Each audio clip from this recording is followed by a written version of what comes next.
It's a strange thing that even though all is one, so the outer and the inner are one, that is realized genuinely only when we turn within.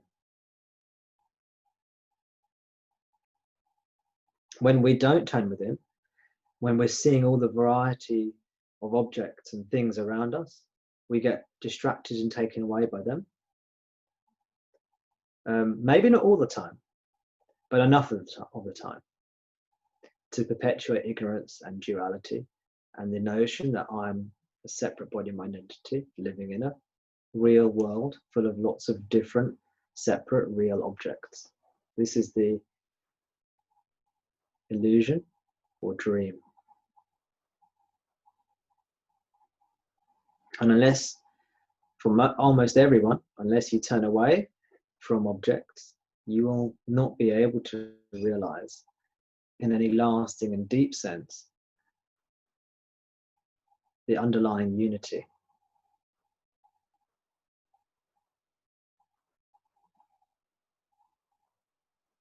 So while we can describe unity and say all is one, that's like a description of the finished product or the truth. The method to achieving the truth sounds different to the description of the truth. Or the method to, did I say achieving the truth? Well, you can't achieve truth. The truth is truth. And the method to realizing truth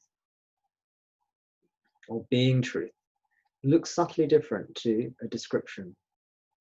It's a bit like the difference between describing a chocolate cake and then describing the method by which you can make a chocolate cake, the recipe. The two are very different. The method appears totally different to the results when you describe them. But without the recipe or the method, there's no practical means of achieving the finished product, you see.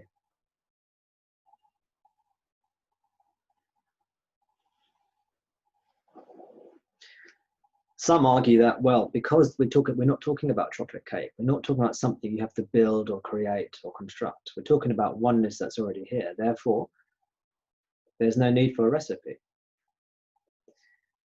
I would say that's a belief. And you can test it for yourself to see if it's true. Because you can try not applying a method and see where it gets you. And you're very welcome to do that. You're very welcome to try just acknowledging all is one. And if that works for you, I'm very happy for you. But my experience with many, many seekers is it doesn't work because the habitual tendency to identify as a me is too strong. And it keeps on reasserting itself, reaffirming itself, creating the illusion of duality. And as a result of that, we suffer. So the suffering and the confusion keep on coming back until we turn within, essentially. And as soon as you start to turn within, you start to realize how powerful these teachings are. You are the self. This is the central message. You are the self. You are whole. You are infinite. You don't need anything. You need nothing. You are not limited in any way. You're not limited in any way, in any shape or any form. You are totally unlimited. You are formless and unlimited, unbounded.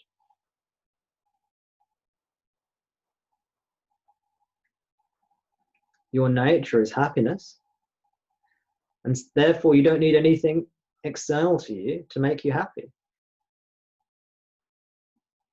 Which means there's never any need or reality to suffering.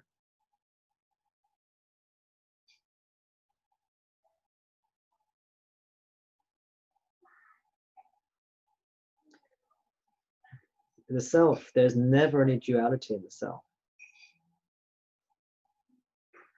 The apparent duality is an illusion.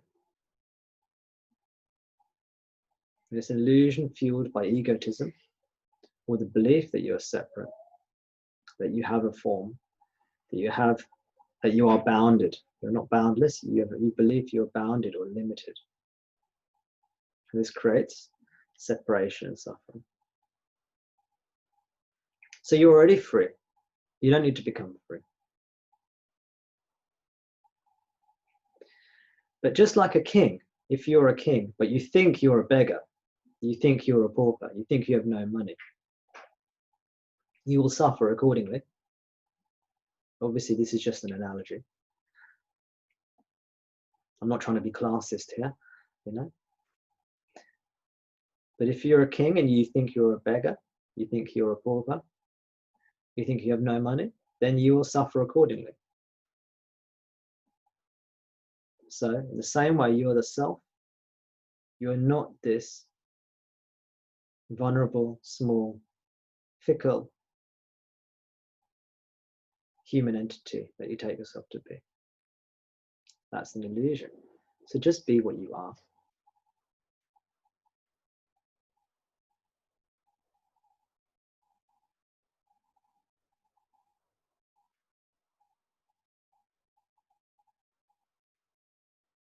Try it now.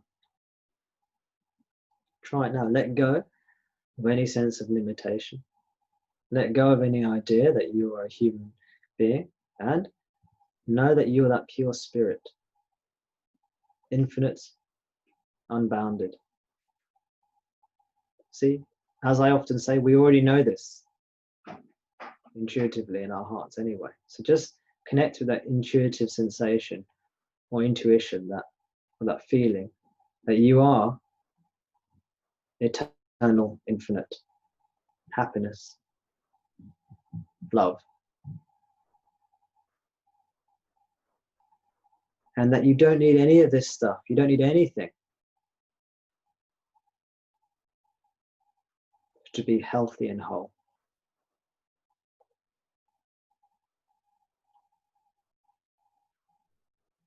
You are naturally healthy and whole. Healthy not in terms of a physical body, but in terms of being spirit.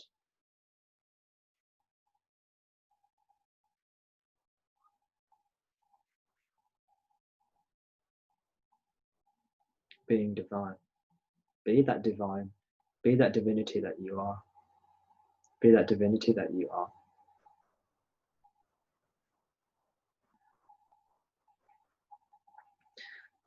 Now, that intuition tells you you don't need anything. So what happens? You naturally turn away from objects. Why?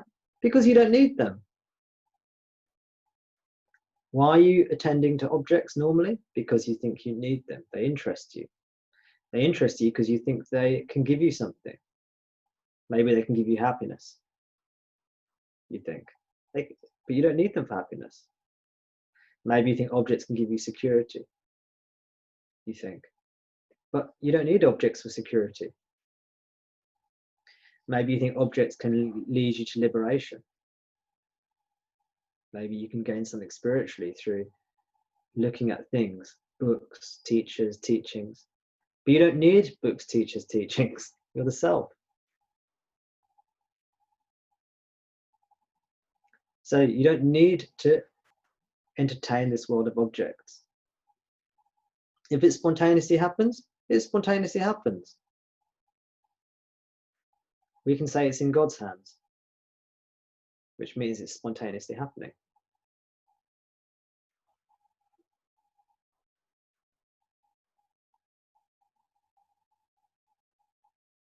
So be the self. The teaching goes like this. First, you hear the teachings. The teachings describe the self to you, point it out to you. Then you think about the teachings and you develop faith and trust in the teachings. Maybe you ask some questions, you're not sure about certain things. The teachings repeatedly affirm to you, you are the self. Unlimited, pure,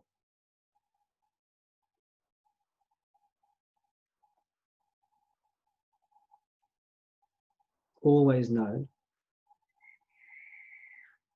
but unknowable by the mind.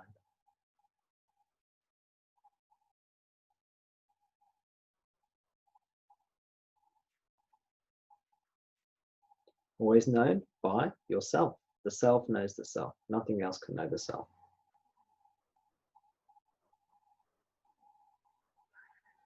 And then you don't need any objects. Objects, what are objects? Anything that arises in your consciousness. Anything that appears to you. Your thoughts. Do you need your thoughts for spiritual realization? No. In the beginning you might, to hear the teachings. But eventually we don't need them. The self doesn't need thoughts to know itself. It knows itself by itself. Thoughts cannot know the self.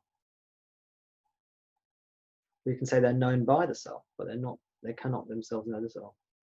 Do you need any feelings or sensations or special powers or special states of mind?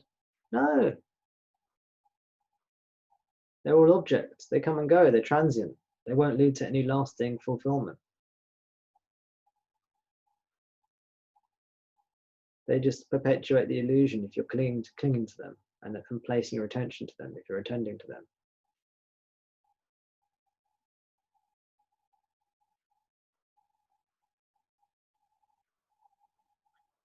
Do you need special meditation techniques?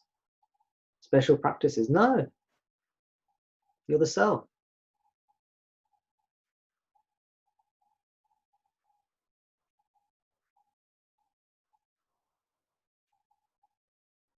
You're the king. Just stop taking yourself to be something you're not.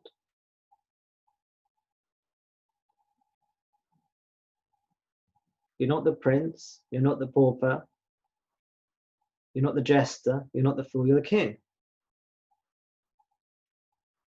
Again, this is an analogy, please. You're the self.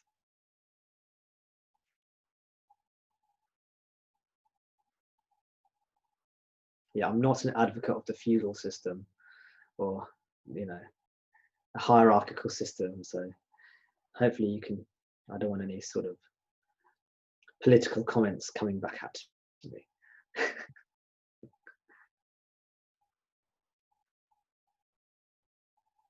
It's a question of your identity. And being what you are. This is called abiding as the self, or being the self.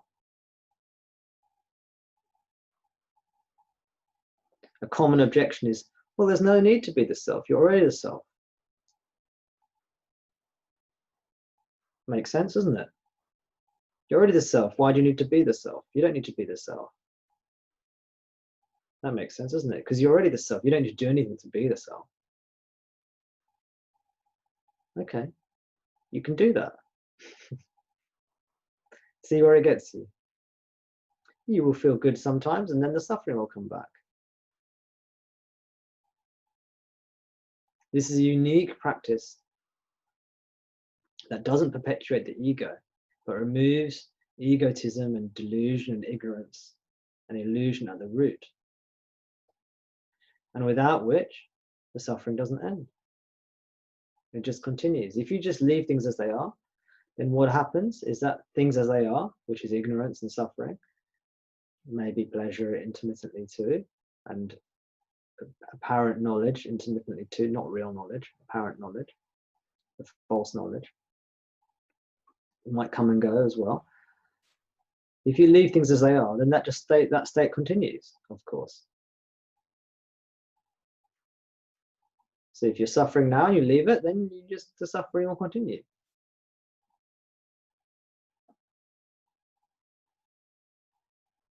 If you're really able to leave it, then the suffering will stop. But you'll find that you're not able to leave it. You'll carry on reasserting yourself as, I'm the body-mind, I'm the doer, I'm the thinker. I'm limited, I'm vulnerable, I need to protect myself. I need security, I want pleasure. I want psychological security, I want physical security in my life. You think that you have a life. You don't, you're the self. Abide as the self. Be that which you are. This is self-inquiry. This is the real self-inquiry. When you know what you are, all your attention naturally settles down into the self and becomes one with the self. And then there's just the pure light of the self, so to speak.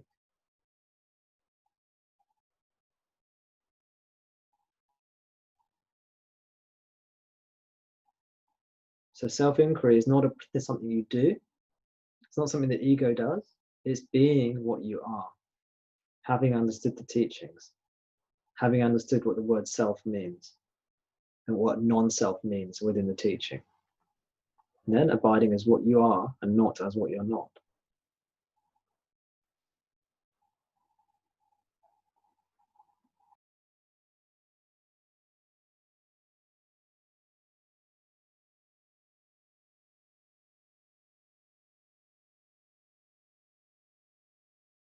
Know you're the self. Be still and know that you are the self. That's it. Be still and know that you are God. Be still and know you are the self. So whenever you start to think about thoughts and stuff, say, no, I don't need thoughts. I'm the self. Whenever you start to think about something else, have questions, no, I don't need to answer those questions. I don't need to ask those questions. I'm the self. Whenever you take yourself to be body, mind, and you worry about this in your life and that in your life, you say, no, I don't need to worry about these things. I'm the self.